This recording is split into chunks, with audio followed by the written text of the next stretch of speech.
Hi, everyone. The reason why I'm making this episode today is not necessarily to teach all of the rules of driving it within the US, but I do think it's necessary to learn a little bit more about the rules and the vocabulary, especially for those that plan on taking the test here. So this recording has two parts. The first part will talk about driving in the US and includes some information from the official Driver's Handbook of California. The focus in the first section is on vocabulary. I have a list of 20 common terms about cars and driving that I will try and insert into my talk. The second section will contain a very brief conversation with my mom and dad about driving and experiences on the road. So stay tuned for that.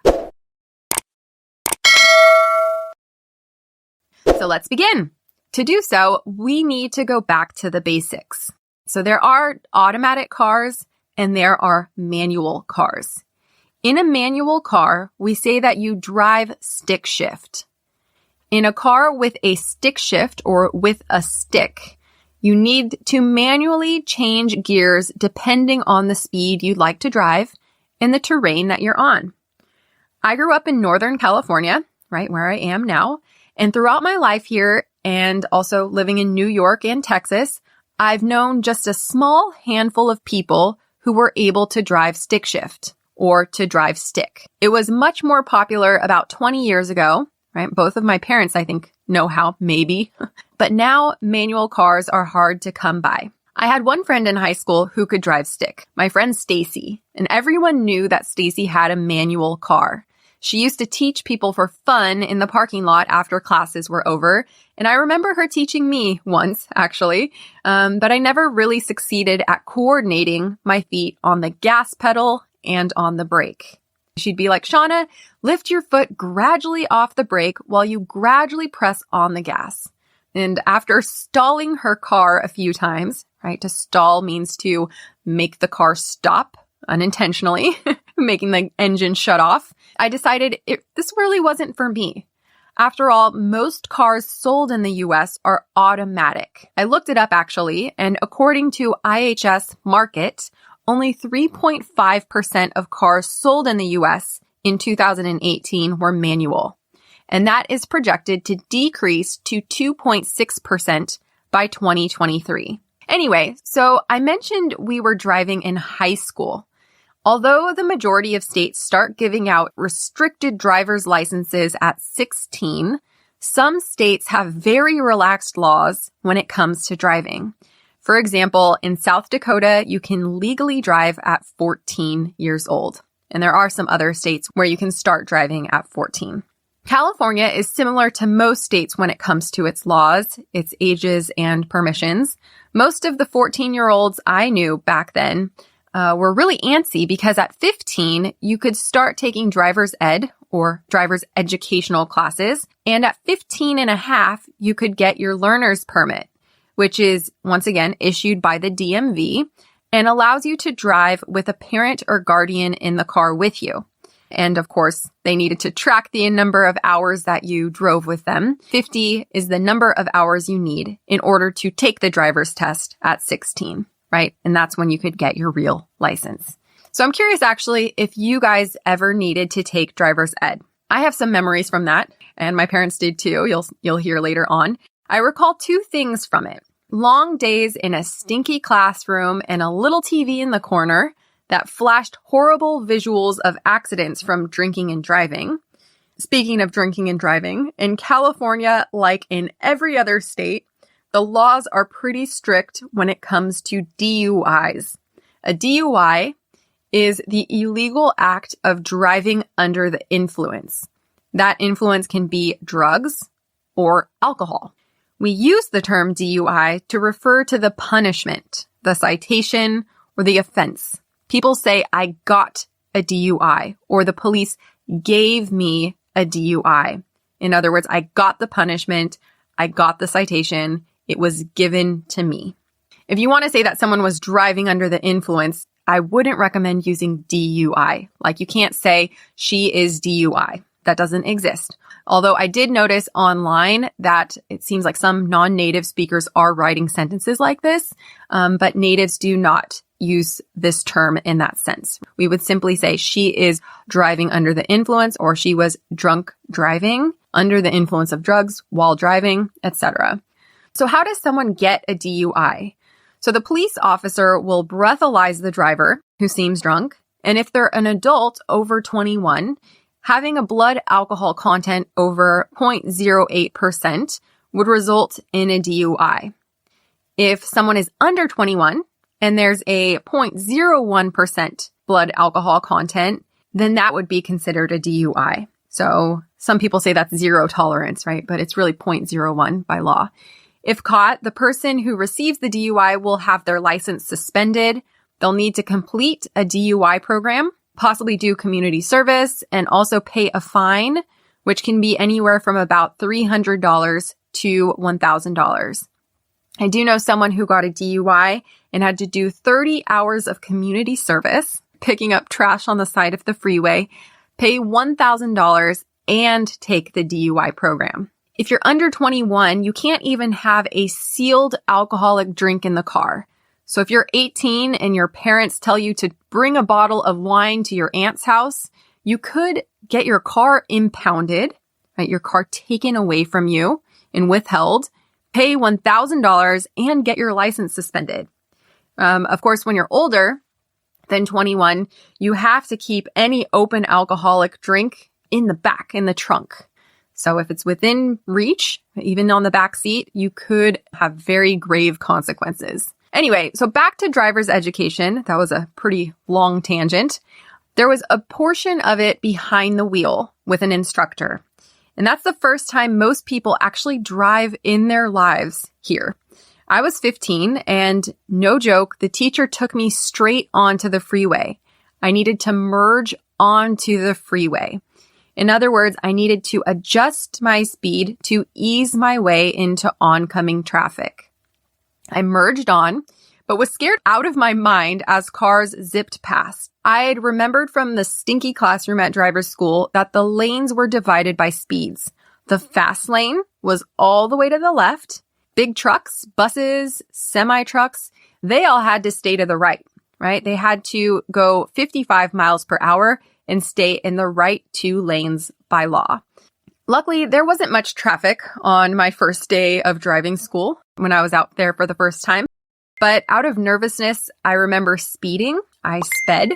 The teacher in the car joked with me that I had a lead foot, which is a common way to say that someone drives fast. In driving school, they also told us that for every 10 miles per hour, we should have one car length between us and the car ahead of us. So if you're driving on the freeway at 70 miles per hour, there should be a distance of 7 cars between you, the front of your car, and the bumper on the back of the car in front of you. Otherwise, it's considered tailgating. Tailgating is when someone drives too close to someone else. And people can get very, very angry when others tailgate, as you probably know from your own driving experience. In residential areas here, if not otherwise specified, we need to drive 25 miles per hour, especially in areas where there is a school.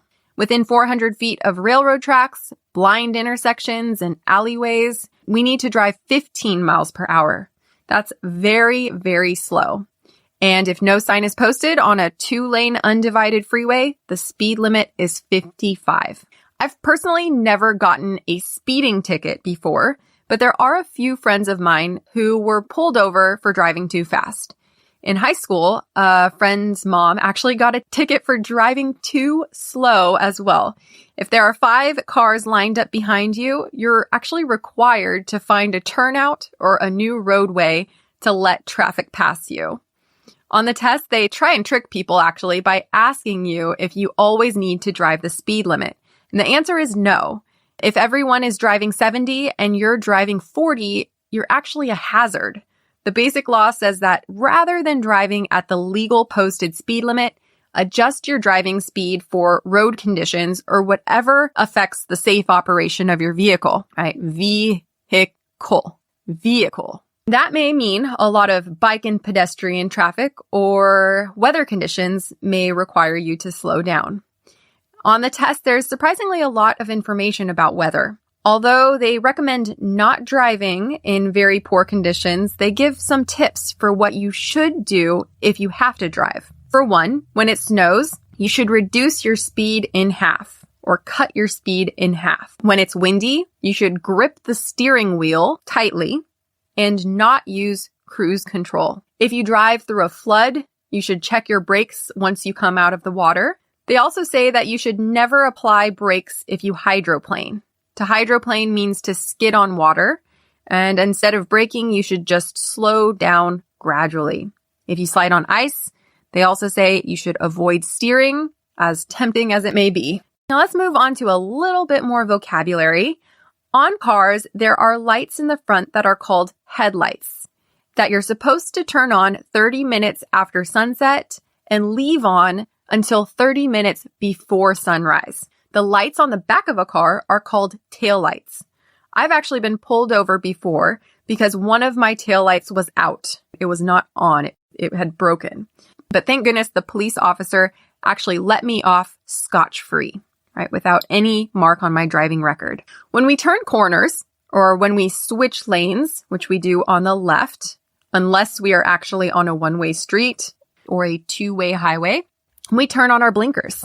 Blinkers are those flashing lights that you have in the front of your car and also in the back of your car to let others know that you plan on moving to the left or to the right.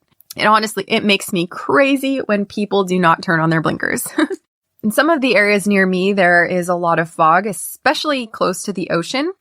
And when we drive in a very foggy area or when the weather is poor, we are told that we're supposed to have on our low beams. And that is to avoid blinding people with our brights.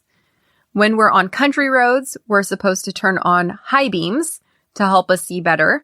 But that is until someone else is arriving. So if you're within 300 feet of the person ahead of you, or if a car is approaching you and is within 500 feet, then you should turn them off. It's also probably needless to say that you should know how to use your windshield wipers to clean off the windshield while driving. That's that glass part in front of your face. The defroster can also be very, very helpful when the windows fog up. All right, so that's the free portion of this first section. We'll move on now and talk with my parents about their driving experiences. Today, I have both of my parents here. My dad, Joe. Hello. And my mom, Mara, who's currently in the middle of a laughing attack, so I think she wants to say hi, but is going to wait. Anyway, so today we're going to be talking about driving because both of them can drive. So I feel like they're great guests to have here. Both of you have your driver's licenses, right? Yes. Correct, yes. Yeah. And actually, when did you get your driver's licenses? I got mine at age 16. And the same for me, age 16. So that was probably 30 years ago. Yeah. Or 40. 40 years ago? Well, yeah. Yeah. 40 something. Okay. And was it 39 years ago? What about driver's school? Do you remember anything from driver's school? From Just, actually sitting in the classroom? The scary movies they tried to freak you out on. What was that called? Death on the Highway. It was black and white movie, but the blood was red. Yeah. I Yeah. mean, I don't remember the movies, but the magazines, piles of them. They'd make you look through all these magazines, and all it was pictures of car wrecks with dead people, and they were all black and white, and the blood was red in all of them. So it was super creepy. They wanted you to take driving seriously, that's for sure. Yeah, and it worked. Yeah. It scared me to death. Yeah. You didn't ask about driver's training, but I had driver's training in January, right after Christmas break. I had to be at school at 5 o'clock in the morning, and my parents didn't give me a ride, so I had to walk to school, which was a couple miles away from my house. And it was pouring rain, so I was soaking wet when I got there. But anyway, the driver's training teacher that I had was this very old man. Corky Iverson? Yeah, the same one he had. You're the same one? Yeah. That's Anyway, he was he would get in the driver's seat and pretty much fall asleep. So Yes. I was scared to death to drive. I'm in the pouring rain. I've never driven before with two other students who had never driven before. And we're like merging on the freeway. And anyway, when he tried to teach us parallel parking, I hit a car and he said, just go. So we just took off. Yeah, hit and run. Oh my gosh. Yeah. You did a hit and run when you were Yeah. 16 and the driver's teacher just told you to go? Go, man, go quick. Like, just go. Yeah, 15, right. That's crazy. Well, It must have woke him up. What was that? well, actually, our driver's teacher actually got fired. It was in the newspaper. Do you remember? It was the guy because he was sleeping in the back seat while the student drivers were driving. Okay. And lots of students commented that he was sitting in the back seat sleeping. Nice. It was just absurd. Putting your life in someone else's hands. I know. Which is just frightening because usually you think that the brake is actually on the passenger side, right? When you're in those student vehicles. And so you need to have them in the front seat, at least in the passenger seat, in order to be able to control if something goes wrong. Yeah. And what about the actual driving test? I actually worked at the DMV when I got my license, so I was real good friends with the guy that gave me the test, and I think he was nice, but yes, I passed. Okay. So I did make a mistake, but he, what mistake did you make? I made a left-hand turn into a parking lot, and I should have gone around the corner and pulled in another entrance. And why? Because I crossed a double yellow line. Okay. Me too? Oh, yeah. Passed it first time. Easy. Yeah. Cool. So I have a few questions actually about, just driving situations. The first one is, have you ever driven in bad weather? And do you remember a specific situation where you got scared because you were in the car and maybe there was too much fog or too much rain or having to deal with snow? Fog reminded me of driving to my son's house to babysit at 5 o'clock in the morning down Highway 5, and it was so foggy I couldn't see. So I could just see someone else's tail lights and try and not lose them. Yeah. So I was driving faster than I was comfortable with. And then when I got off on his exit, I couldn't tell which direction I was until I got to a stoplight. And I was actually driving perpendicular to the traffic. Oh my That's gosh. how bad it was. So yeah, I will never go there again if it's foggy in the morning. Yeah. That's actually what the driver's handbook said about driving in the fog and just any sort of bad weather condition. They say avoid it. But if you are in fog, you should turn on your low beams, right? Your low beam lights on your car so that you don't blind the other person with the high beams. I guess it reflects in the fog or something like that. I didn't know that. What about you? Oh, yeah. Well, I used to live in Alaska, so I'd have to drive 10 miles to school in snow and ice and cross a few rivers and stuff Really? like that. So I only did that when my motorcycle was broken down. So for the most part, yeah, I've driven in some really bad weather, but it's pretty easy if you take it slow. Mm-hmm. And have you ever actually been in an accident? Nope, not me. Yeah. I've been in a couple of those. What happened? Well, I really wasn't driving. I was with another fella, and he wanted to dry the car off after we washed it. So we went 100 miles an hour, and we hit another car, and flipped over end and it threw me into a field. And then I got an ambulance ride to the hospital. Yikes. But is that real? That you wanted to actually drive the car by driving fast? Yeah. Really? Yeah. That's so stupid. Yeah. Okay. And did you break any bones or get any sprains or? I broke my cheekbone. I broke a rib. I didn't really break my knee. I guess I did. The bone was sticking out of my leg. Okay. So lost a lot of Yeah, it was skin. bad. I was messed up. All right. And would you consider Mom a good driver? Yeah, she's a very good driver. Very safe. She thinks I'm not safe, but I think it has something to do with having different vision than I. Okay. All right. Is that what you think? I don't like tailgating, and sometimes when he gets too close to the cars in front of us and we're driving 80 miles an hour, I'm trying to put my brake on, but I'm not driving, so it doesn't work. Okay. Yeah. Would you consider tailgating road rage? No. People just are impatient, and I don't think they realize how long it's going to take to stop. If you have to stop suddenly, how much room you need in front of you to avoid hitting the person in front of you. Mm-hmm. That's one of the things I remembered from working at the DMV that was on the test. Yeah. We actually had that written in there for 10 miles per hour for every car. So if you're on the highway and you're driving 70 miles per hour, you should have 7 car lengths in front of you. Right.